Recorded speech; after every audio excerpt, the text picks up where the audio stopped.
নমস্কার বন্ধুরা, কথার আজকের পর্বের রিভিউ নিয়ে আমি পৌঁছে গেছি তোমাদের সামনে। বাংলা সিরিয়াল সমাচারে তোমাদের সবাইকে স্বাগত জানিয়ে আজকের পর্বের রিভিউ আমি শুরু করছি। শুরুতেই যেটা দেখতে পাচ্ছি যে বুলিকে তো দাদু ডেকেছে ঘরে, যে কিছু কথা বলবে বলে, হয়তো তাকে কিছু দায়িত্ব দেবে। কারণ দেখতেই পাচ্ছে যে ওর জন্যই অগ্নিব একটু একটু করে রাস্তায় আসছে, মানে আগের মতো হয়ে যাচ্ছে আর কি, সেই জন্যেই। তো ঘরের মধ্যে বিশ্বস্ত সবাইকে ডাকা হয়েছে। বিশ্বস্তদের মধ্যে রয়েছে ঠাম্মি, কাকিয়া, পিসিয়া, ছোটকা আর অগ্নির মা। এবার বুলি বলছে, আচ্ছা বলেন তো দেখি কি কথা আছে আমার সাথে। আমার আবার ওই তেল টেল বানাতে হবে, আপনার নাতি তো সব একদম জাহান্নামে দিয়ে দিয়েছে, মানে এইভাবে বলছে। তখন দাদু বলছে, তুমি একটু কথা বলাটা বন্ধ করো তো, এত কেন বকবক করো। শোনো, কথা হচ্ছে, মানে শব্দকে বাজে খরচ করতে নেই, শব্দ হলো গিয়ে ব্রহ্ম, এইভাবে বলছে। বলে কি বোম? বোম ফাটলে তো অনেক আওয়াজ হবে। বোম বলছে কেন, এরমভাবে বলছে। তখন দাদু তো বিরক্ত হয়ে যায়। ওদিকে ছোটকা বলছে, উফ বাবা, তুমি রেফারেন্স দেওয়াটা বন্ধ করো তো। ওদিকে কাকিয়া বলছে, হ্যাঁ ওকে কথা বললে ও কথার আরও কথা বাড়াতে থাকবে। বলে তুমি বড্ড জ্বালাও লোককে, ওই জন্য অগ্নিব এত রেগে যায়, বুলিকে বলছে। ওদিকে চিত্রা কিন্তু বাইরে হনন করে হাঁটাচলা করছে, যে আমাকে ডাকলো না কেন, কি এমন আলোচনা হবে ভেতরে। দাদু বলছে, শোনো, তুমি অগ্নিবর মনের অনেক বন্ধ দরজা খুলে দিচ্ছ।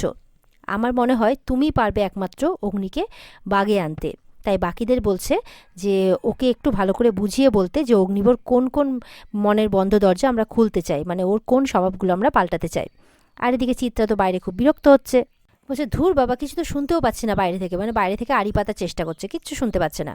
বলে এসব কিছু হয়েছে কথার জন্যে, এই কথাটা মরে গেল, ভাবলাম শান্তি পেলাম না, এখন আবার বুলি এসে জুটলো, এই বুলিটাকে দেখলে আমার গা পিত্তি জ্বলে যায় একেবারে, এইভাবে বলছে। এদিকে বিরক্ত হয়ে চিত্রা চলে গেল, কিন্তু কায়দা কানুন টিম চলে এসছে পুরো একেবারে, আর সব কটার দরজার মধ্যে কান লাগিয়ে দিয়েছে শোনার জন্যে। এদিকে ছোটকা বলছে বুলিকে, যে বুলি, জানি না তুমি কাজটা করতে পারবে কি না, কিন্তু বাবার মতো আমারও তোমার উপরে ভরসা আছে। ওদিকে অগ্নির মাও বলছে, দেখো না গো বুলি, কিছু করতে পারো কি না। আমার ছেলেটা এরকম ছিল না, বিশ্বাস করো। এখন যেখানে সেখানে ঘুরে বেড়ায়, আমার সাথে একটু কথা বলে না, হাসে না, বিশ্বাস করো এরকম একদম ছিল না। দেখো না কিছু করতে পারো কি না, কাঁদতে কাঁদতে বলছে। ওদিকে কিন্তু মানে পুরো কায়দা কানুন টিম কান পেতে বসে আছে। দাদুর কিছু একটা সন্দেহ হয়েছে, বলছে এই দাঁড়াও তো একটু, বাইরে তো আবার গুপ্তচরের অভাব নেই, বলে দেখতে যাচ্ছে। যেই দাদু দরজা খুলেছে, অমনি সব হুড়মুড়িয়ে দাদুর সামনে এসে দাঁড়িয়ে পড়েছে। নীলাদ্রি দরজার কাছে দাঁড়িয়ে আছে। এবার বলছে, জানতাম যে ঠিক কেউ না কেউ আড়ি পাতবে, এই ওরাং ওটাঙের দল, এরা তো আবার কম কিসে। অঙ্কিত বলছে, দাদু ছেড়ে দাও না, এমনিতেই তো আমাদেরকে উল্টোপাল্টা নামে ডাকে, ওর সামনে আর কিছু বলো না। দাদু বলছে, তোমরা যা করছো আর কি নামে ডাকবে তোমাদের, হ্যাঁ? বলছে, পাচকের সব গুপ্তচর ঘুঘুর মতো চারপাশে ঘুরে বেড়াচ্ছে সব সময়। বড়রা ঘরের মধ্যে হাসছে দাদুর কথা শুনে। নীলাদ্রিকে বলছে, আচ্ছা নীলাদ্রি, তুমি তো ভালোই ছিলে, এই ওরাং ওটাঙের দল তোমাকেও দলে টেনে তোমাকেও ওরাং ওটাং বানিয়ে দিচ্ছে। নীলাদ্রি মাথা চুলকোচ্ছে, কি আর করবে। নীলাদ্রি বলছে, না কর্তা দাদু, আমি ওদেরকে আটকাচ্ছিলাম, ওদেরকে ভালো বোঝাচ্ছিলাম। তখন তার বউ আসে, প্রিয়া, বলে চুপ করুন তো, ভালো সাজাটা না এবার বন্ধ করুন, বুঝেছেন। তারপর বলে, যাও, দাঁড়িয়ে আছো কেন, এখান থেকে যাও। সব কটা দৌড়ে পালিয়ে যায়, বলে গুপ্তচরের দল, আর ঘরের মধ্যে সব বড়রা হাসছে। এবার বুলি বলছে, ও দাদু, একটা কথা বলো তো, যে তোমাদের বাড়িতে সব আড়ি পেতে কথা শোনে কেন বলো দেখি, আমার ভাল লাগে না কিন্তু বটে, আমি বারবার একই জিনিস দেখতে পাচ্ছি। তারপরে ছোটকাকে বলে, এই শোনো এদিকে, বলে হ্যাঁ বলো, বলে বলো কি বলছিলে বলো। আসলে বুলি যবে থেকে এসেছে তবে থেকে কাউকে না কাউকে শুধু আড়ি পাততে দেখছে, আর ওরই চোখে ধরা পড়ছে। ছোটকা বলছে, শোনো না বুলি, তুমি তোমার ভালো সাহেবের ওই মানে ড্রিঙ্ক করাটা বন্ধ করাতে পারবে, মানে বুঝতেই তো পারছো। বলছে, ও আচ্ছা, ভালো সাহেব এগুলো শোকে খায় তাই না, মানে দুঃখে খায়, আমি দেখেছি যখন যখন দুঃখে থাকেন তখন তখন পকেট থেকে কি যেন একটা বের করেন আর খেতে থাকেন। তখন ঠাম্মি বলছে, হ্যাঁ আমার দাদুভাই এরকমটা ছিল না জানো তো, কিন্তু কথা মা চলে যাওয়ার পর থেকে দুঃখে কষ্টেও এরকমটা করে। কাকিয়াও এক জিনিস বলছে, মানে সবাই মিলে ওকে রিকোয়েস্ট করছে আর কি। বুলি বলছে, শোনো, ওটা তো ভালো সাহেব আমার সমস্ত জিনিস ফেলে দিয়েছিল বলে আমি ভালো সাহেবের থেকে বদলা নিয়েছিলাম, না হলে বুলি এরকমটা করতো না। আর তাছাড়া তোমরা তো বুলিকে এই বাড়িতে থাকতে দিয়েছো, তো বুলির বিপদে তোমরা সাহায্য করেছো, তাই বুলিও তোমাদের বিপদে সাহায্য করবে, মানে তোমাদের কথা রাখার চেষ্টা করবে, এমনটা বলে। তখন বাড়ির সবাই খুশি হয়ে যায়। এদিকে বুলি কিন্তু হাঁটতে হাঁটতে চলে আসছে, আর ভাবতে ভাবতে, মানে দাদু, ছোটকা, কাকিয়া সবাই মিলে তাকে যে দায়িত্বটা দিল সবটা তার মাথার মধ্যে ঘুরছে। এবার মনে মনে বলছে যে এই ভালো সাহেবকে এই মদ ছাড়ানো, এটা কি বুলির কাজ, এটা কি বুলির কর্ম। এই বুড়ো দাদু যে বুলিকে কি মনে করে কে জানে। এই বলতে বলতেই পেছনে কিন্তু অগ্নির গলা পেয়েছে। বলে আরে এ তো ভালো সাহেবের গলা, কি করি এবার, কোথায় লুকোই? সামনে ঘর দেখতে পেয়েছে, বলে ঢুকে পড়ি এখানে। এবার ঢুকে পড়েছে, ঢুকেই আয়নার সামনে দাঁড়িয়ে পড়েছে। বলছে বাবা, বড় বাঁচা বেঁচে গেলাম। বড় সাহেবের মানে ভালো সাহেবের মুখের সামনে পড়লে একদম যাতা কাণ্ড হয়ে যেত, এরকমভাবে বলছে আর কি। তখন সামনে লিপস্টিক দেখতে পেয়েছে, মানে কসমেটিক্সের অনেক জিনিস রাখা আছে। বলছে আরে এইটা তো আগের দিন দেখতে পাইনি, মানে নিশ্চয়ই আবার খেমতির ঘরে, মানে ও যাকে খেমতি বলে ডাকে আনি, নিশ্চয়ই আবার তার ঘরেই ঢুকেছে। বলে এ তো নতুন লিপস্টিক বলে মনে হচ্ছে, দেখি তো একটু পরে কেমন লাগে। ব্যাস লিপস্টিকটা পরতে শুরু করেছে। অগ্নি চলে আসছে তাড়াতাড়ি করে, এসে দেখে কি ব্যাপার, ঘরে বুলি। তখন বুলি তো মজা সে পড়ছে, বাহ বুলিকে দেখতে তো দারুণ লাগছে, আর একটু পড়ি, এভাবে বলছে। তখন অগ্নি বলছে এই কী করছো ঘরে? বুলি চমকে উঠেছে, বলে এই শুনুন, বুলি কিন্তু আপনার সামনে আসেনি, হ্যাঁ। এখন কেউ যদি বুলির পেছন পেছন ইচ্ছে করে আসে তাহলে কিন্তু বুলির দোষ নেই, হয় এটি বলে দিচ্ছি আমি, এইভাবে বলছে। বলছে শাট আপ, কী করছো তুমি এই ঘরে, বেরিয়ে এসো। বলছে একটা কথা বলেন তো, এ আপনার মাথায় ঝাঁকড়া চুল ছাড়া কি কোনো বুদ্ধি নেই নাকি? বলে এত বড় সাহস, বেরিয়ে এসো। বলে না, ঠিক আছে বেরোবে না তো, মনে মনে বলছে আমার জুতো কেটেছিলে না, দেখো এবার আমি কি করি। এবার দরজা দিয়েছে বন্ধ করে। বুলি বলছে দরজা বন্ধ করে দিল, যাকে যাকে, এই বলে আবার সাজতে শুরু করছে। এবার দিয়েছে লাইট অফ করে। বলে হ্যাঁ, কি করলো, বাতি চলে গেল কেন? দরজার কাছে গেছে, এই ভালো সাহেব চিৎকার করছে, দরজা বাইরে থেকে বন্ধ। বলে খুলে দিন খুলে দিন, বুলির আধারে খুব ভয়। বলে ঠিক হয়েছে, একটা শিক্ষা পাওয়া উচিত ছিল তোমার, এবার থাকো সারা রাত এখানে। বলে না না না না, আপনি দরজা খুলে দিন, দরজা খুলে দিন। আচ্ছা ঠিক আছে, বুলি সব কথা শুনবে আপনার, আপনি যা বলবেন তাই করবে। দ্যাটস গুড, ঠিক আছে, তাহলে আমার একটা শর্ত আছে, শর্ত মানলে তবেই দরজা খুলবো। বলে হ হ, সব দরজা মানে সব শর্ত মানবে আপনার, আপনি দরজাটা খুলে দিন। বলে ঠিক আছে, তুমি সবার জুতো কেটেছিলে না আমার, এই বাড়িতে যতজনের জুতো আছে সব তুমি পরিষ্কার করবে। বলে কি, এই বাড়িতে তো অনেক লোক, সবার জুতো পরিষ্কার করতে হবে? বলে হ্যাঁ। বলে বুলি রাজি, বুলি সববার জুতা পালিশ করবে। বুলিরে খুলে দেন বলে কাঁদছে। বুলি বেরিয়ে আসে, ওরে বাবারে বাবা, বুলির আধারে খুব ভয়, করবে করবে, বুলি সব কাজ করবে। অগ্নি বলছে একে টিট ফর ট্যাট বলে, ভালো হয়েছে, উচিত শিক্ষা, বলে চলে যায়। এবার বুলি খুব কাঁদছে, বলে বুলি তুই খুব ফাঁসলি, এতগুলো জুতা, মানে লোকের জুতো পরিষ্কার করতে হবে, হাই হাই হাই, মানে খুব কাঁদছে এই করে। এবার পরের দিন সকাল হতে একদম পুরো বাড়ির একদম জুতো এনে বুলিকে দিয়ে দিয়েছে। চারপাশে জুতোয় ঘিরে আছে, আর মাঝখানে বসে আছে বুলি। বুলি বলে যাচ্ছে, বুলি রাস্তায় খেলা দেখায় বলে কি বুলি মানুষ নয় নাকি, বুলি কি সব পারে নাকি? এবার তো অগ্নির সামনে লাঠি নিয়ে নিয়ে হাঁটছে, বলছে যে বুলিকে মুচি বানাই দিল, এই করে করে বড় চিৎকার করে করে বলছে। বলে চুপ, একদম চুপ, এই সব কটা জুতো আজকে তুমি পরিষ্কার করবে, চিৎকার করে কোনো লাভ নেই, বাড়ির লোক এসে কিন্তু তোমাকে কোনো সাহায্য করতে পারবে না, বলে দিচ্ছি আমি। অগ্নি বলছে একদম কথা কম, কাজ করো, বলে আরও জুতো এনে দিয়ে দেয়। বলে কি আরও জুতো? হ্যাঁ আচ্ছা একখান কথা বলেন দেখিনি, এই বাড়িতে মানে সবার কয় জোড়া পা? বলে একটাও কথা বলবে না, চুপচাপ কাজ করো। তখন কিন্তু বাড়ির বড়রা একে একে আসতে শুরু করেছে।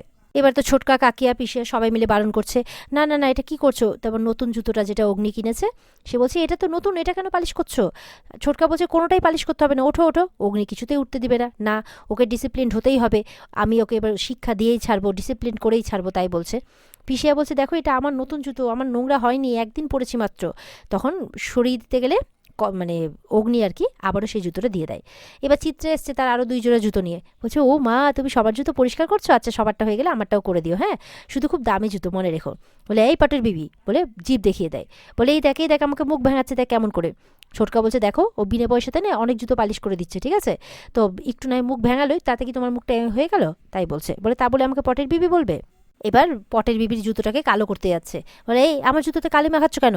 বলে যার মন কালো তার জুতো সাদা হয়ে কী হবে, এভাবে বলছে। অগ্নি বলছে এই বেশি কথা বন্ধ করো, কাজ করো। কায়দা কারণ টিম চলে আসে এবার পুরো, এসে বলছে এ বাবা কী হচ্ছে কী হচ্ছে, অঙ্কিত বসে দেখছে কী হচ্ছে এসব। তখন প্রত্যয় বলছে অগ্নিকে শুনিয়ে শুনিয়ে এই তুমি আবার জুতো কাটতে বসেছো, কী করছো এসব, যাও ওঠো এখান থেকে। তখন কথা মানে বুলি বলছে এই যে পুলিশ সাহেব আপনার কি চোখে নেবা হয়েছে, দেখতে পাচ্ছেন না জুতো কাটছি না, জুতোগুলোকে পালিশ করছি, এখন এই বাড়িতে চলছে যেমন কর্ম তেমন ফল। তখন অগ্নি বলছে এই যাও কথা না বলে কাজ করতে শুরু করো, নাহলে আবার ঘরে বন্দি করে দেবো, এই বলে ভয়ে আবার কাজ করতে শুরু করে দিয়েছে। এবার অঙ্কিতের জুতো পালিশ করতে গেলে বলে না না এগুলো পালিশ করতে হবে না, এগুলো ওইভাবে পালিশ করতে হবে না। বলে ও আচ্ছা। অগ্নি বলছে হ্যাঁ হ্যাঁ শোনো শোনো, এই যে 1 2 3 4 5 এই 5 জোড়া জুতো পালিশ করতে হবে না। বুলির কি আনন্দ, বলে হ্যাঁ তাই তাই, বলে তাড়াতাড়ি করে জুতোগুলোকে সরাচ্ছে। বলে এই সরাচ্ছ কোথায়, পালিশ করতে হবে না বলেছি, ওইগুলো জুতোগুলোর ফিতে খুলবে আবার পরাবে। এবার বুলি যায় রেগে, বলছে হ্যাঁ জানেন তো আমাদের গ্রামের বাড়িতে এক শাউরি ছিল, পারুলের না কার একটা বললো, যাই হোক। এবার বলছে সে কি করতো, তার বউরে খাটাবার জন্যে ওই চাল আর ডালকে একসাথে মিক্স করে দিত আর বলতো যে নাও এবার বাছো। আপনি তো দেখছি সেই শাউরির থেকেও অনেক বেশি, মানে কি বলবো আর, একদম বেশি কথা নয়, যাও গিয়ে বসো, এইভাবে বলছে। এবার তো কাকিয়া পিসে সবাই মিলে বারণ করছে, এবার এসেছে ঠাম্মি, বলে দেখো না মা, দেখো না কি করছে, এতগুলো জুতো পালিশ করতে বলেছে। ঠাম্মি বলছে শোন বাবা শোন, এই একরত্তি মেয়েটাকে দিয়ে এত জুতো পালিশ করাস না, এটা ঠিক হচ্ছে না। তখন বলছে দেখো না দিদা, দেখো না তোমার এই ডাকাত চুলো ছেলেটা কি করেছে, আমাকে ঘরের মধ্যে বন্দি করে দিয়েছিল জানো। বলে এই আবার বাজে কথা, আবার বাজে কথা, এত বড় সাহস। অ্যানি বলছে এই তুমি জানো এই ব্রোয়ের হেয়ার স্টাইলটা কত ফেমাস। বলে কি মাস, এটা তো বৈশাখ মাস। বলে এই, বলছে ফেমাস ফেমাস। অ্যানি বলছে, বলে কি কি, তখন বলছে বিখ্যাত বিখ্যাত। বলে ও বুলির এত বোকা ভেবো না, হ্যাঁ বুলি রাস্তায় খেলা দেখায়, বুলি জানে এরকম চুল কাদের হয়, এক হয় ওই ডাকাতদের আর আরেক হয় ওই ঝুল ঝাড়ু ঝাড়ু, এইসবই কি একটা বললো।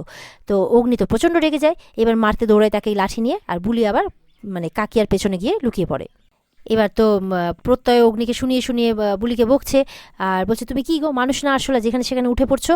আর অঙ্কিতের আগে তার মানে তার দাদাকে সামলানোর চেষ্টা করছে, আর ওদিকে ঠাম্মি বলছে দাঁড়ো দাঁড়ো সবাই মিলে চিৎকার করো না তো, মেয়েটা ভয় পেয়ে যাবে। বলে ও দিদা দেখো না, এই জুতোর দোকানেও এত জুতো থাকে না জানো তো, তোমাদের বাড়িতে যত জুতো আছে, এই মেয়েটাকে দিয়ে এত জুতো পালিশ করলে হয় বলো, ওই ভয় দেখিয়ে কিছু হলেও হয়, এতগুলো জুতো তা বলে। অগ্নি বলছে সব জুতো যাতে পালিশ হয়ে যায়, নাহলে স্কেলের বাড়িটা কিন্তু একটাও খালিতে পড়বে না বলে দিচ্ছি। এবার তো আবার ভয় দেখিয়ে বুলিকে বসিয়ে পড়েছে জুতো পালিশ করাতে, আর চিত্রা এসছে কানের কাছে, বেশ হয়েছে বেশ হয়েছে, করো না করো। বলে দাঁড়াও না, তোমার এই জুতোতে আমি এবার দেখো কেমন কালি পালিশ করছি। বলে দিয়ে ভয়ে নিয়ে নিয়েছে চিত্রা জুতোটা। কি তুমি আবার আমার কথা এরকম ভাবে বলছো। এবার তো বুলি খুব রেগে গেছে, বলছে দেখো বুলির দিমাগ পাকিয়ে দিলে না, বুলি যা খুশি তাই করতে পারে। অগ্নির স্কেল নিয়ে টানাটানি করছে। অগ্নি বলছে তাই, আমারও রেগে গেলে কিন্তু আমারও মাথা ঠিক থাকে না বলে দিচ্ছি। তখন আসে ঋতু। ঋতুকে দেখে বলছে, ঋতু বলছে কি হচ্ছে এখানে এত জুতো। বুলি বলছে এই তো মেয়ে নিয়ে এসেছে, আয় আয় দে জুতো দে জুতো দে, এই বলে তার পা টেনে ধরে জুতো খুলে নিচ্ছে একদম, সে তো পড়ে যাচ্ছে হুড়মুড়িয়ে। তখন প্রত্যয় ধরে ফেলে, যেই প্রত্যয় ধরে ফেলে অমনি প্রত্যয়ের মা সামনে চলে আসে। প্রত্যয় আবার মায়ের ভয়ে ছেড়ে দেয় ঋতুকে, ঋতু ধপাস করে পড়ে যায়। বলে আপনি আমাকে ধরলেন কেন, আর ধরলেন তো ছাড়লেন কেন। বলে ধরলাম আপনার সেফটির জন্য, আর ছাড়লাম আমার সেফটির জন্য। তার মা পাশে দাঁড়িয়ে শুনছে সবটা। এবার আসে দাদু। এবার দাদু এসছে, বলছে এ কি এখানে কি হচ্ছে। ঠাম্মি তখন দাদুকে সবটা বলে যে অগ্নিব বদলা নিতে এরকমটা করছে। তখন তো দাদু হাসতে শুরু করেছে, বলে তাই নাকি, যাক তাও ভালো, পালের গোদা ওই ছাইপাশ না খেয়ে এখানে মাস্টারগিরি করতে শুরু করেছে ওকে শুধরোনোর জন্য। বলছে যে একটু তলিয়ে ভাবো, বুঝতে পারলে যা হচ্ছে কিন্তু ভালোই হচ্ছে। এই মেয়েটাই পারবে একমাত্র অগ্নিবকে শুধরোতে।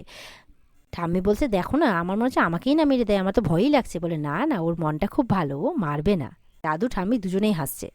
এবার প্রিয়া বলছে যে শোন, একটা জিনিস তোরা লক্ষ্য করেছিস যে এই মেয়েটা আসার পর থেকে কিন্তু বিগ ব্রো বাড়িতেই থাকছে। জুনি বলছে হ্যাঁ ঠিকই আছে, কিন্তু এই একদম কথার মতো দেখতে তো, তাই সবসময় ওর মানে দাদার পাশে থাকলে মনে হচ্ছে ওর কষ্টও হচ্ছে একটু। তখন অঙ্কিত বলছে যাই হয়ে যাক না কেন, তবে আমারও এবার এখন মনে হচ্ছে জানো তো যে এই মেয়েই পারবে বিগ ব্রোকে ঠিক করতে। তখন প্রত্যয় বলছে ও কথা শেষ হয়েছে এবার তো, এতদিন তো খুব বলছিলি যে এই অশান্তির মূলে নাকি এই প্যাটি, কোনো কিছু তিল থেকে মানে কিছু খসলেই এই প্যাটি, এই প্যাটি কোথায় প্যাটি কোথায়, এখন কি হলো এখন ক্রেডিট কই ক্রেডিট কই বলছে ও ক্রেডিট না, হ্যাঁ হ্যাঁ তোরই ক্রেডিট। অঙ্কিত বলছে, বলে ও আরেকটা কি যেন বলেছিলি, আমাকে ট্রাস্ট করিস না। তখন অঙ্কিত প্রত্যয়কে জড়িয়ে ধরে। এবার দাদু বলছে আচ্ছা বলছিলাম যে, বলে থাক, বুলি বলছে থাক বুড়ো দাদু, আর আপনাকে কিছু বলতে হবে না, আপনার এই ঝুলঝাড়ু নাতি আমাকে এই এত কিছু জুতো পুলিশ মানে পালিশ করিয়েই ছাড়বে। অগ্নি বলছে শোনো আজকে লাঞ্চের আগে যাতে সব পরিষ্কার হয়ে যায়, হ্যাঁ নাহলে কিন্তু লাঞ্চ পাবে না। বলে হ্যাঁ সব করে দেবে বুলি, জয় মা গন্ধেশ্বরী, তাড়াতাড়ি হাত চালা বুলি, এইভাবে বলে বুলি আবার কাজ করতে শুরু করে দেয়। এবার বুলি একটা করে পালিশ করছে, একটা জুতো এদিকে ফেলছে, যেটা যেটা পালিশ হয়ে যাচ্ছে সেটা সেটা এদিক ওদিক ছুঁড়ে ছুঁড়ে ফেলছে। আর কিছু করার নাই, সবাই ওটাই মেনে নিচ্ছে। চিত্রা নিজের জুতোটাকে ক্যাচ ধরে নিচ্ছে, এই এই আমার জুতো আমার জুতো। এবার কিন্তু বুলির হাত একেবারে ব্যথা হয়ে গেছে, বলছে বাবারে এত জুতো পালিশ করে আর হাত লাগছে, মানে শরীর আর দিচ্ছে না। তখন আবার অগ্নির গলা পায় দিয়ে আবার ভয়ে লুকিয়ে পড়ে, অগ্নির ঘরের সামনেই ঘুরফির করছিল। তখন অগ্নি অঙ্কিতকে বলছে আচ্ছা আমি স্নান করতে ঢুকছি, আমার টাওয়ালটা একটু এখানে রেখে দে না, আর দরজাটা দিয়ে দিস প্লিজ। অঙ্কিত বলে ঠিক আছে। এবার অঙ্কিত তো টাওয়ালটা দিয়ে দরজা লাগিয়ে চলে যায়, বুলি দরজা খুলে ঢুকে পড়ে আর টাওয়ালটা নিয়ে নেয়। বলছে বুলিরে দিয়ে অত জুতা পালিশ করানো, বুলি দেখাচ্ছে এবার মজা, না জানে টাওয়ালটা নিয়ে এবার কি করবে সে। বুলি বলছে বুলিরে যখন সব পালিশ করতে বলা হয়েছে বুলি সব পালিশ করে দেবে। বুলির সাথে পাঙ্গা নেওয়া, এবার টাওয়ালটার যে কি অবস্থা করবে বুলি, নিয়ে তো এসেছে জুতোর কালি আর সঙ্গে ব্রাশ। এবার বলছে দেখাচ্ছি মজা, বলে জুতোর কালি বের করে ব্রাশ দিয়ে পুরো টাওয়ালটা কালি কালি করে ফেলেছে। তো এই তো কাণ্ড করে বুলি। এবার দেখার পালা যে আগামী এপিসোডে না জানি অগ্নির সাথে কি হয়। তো আজকের পর্ব এই পর্যন্তই বন্ধুরা, দেখা হচ্ছে আগামীকালকে। আশা করব তোমাদের পর্ব খুব দুর্দান্ত লেগেছে। তো আমাদের কিন্তু লাইক আর কমেন্ট করে জানাতে ভুলবে না, আর আমাদের সাথে জুড়তে আমাদের চ্যানেলকে কিন্তু সাবস্ক্রাইব করতেও ভুলবে না। পর্বের বিস্তারিত দেখতে অবশ্যই স্টার জলসার পর্দায় চোখ রাখবে। দেখা হচ্ছে তোমাদের সাথে আগামীকালকে। সবাই ভালো থাকবে, টাটা।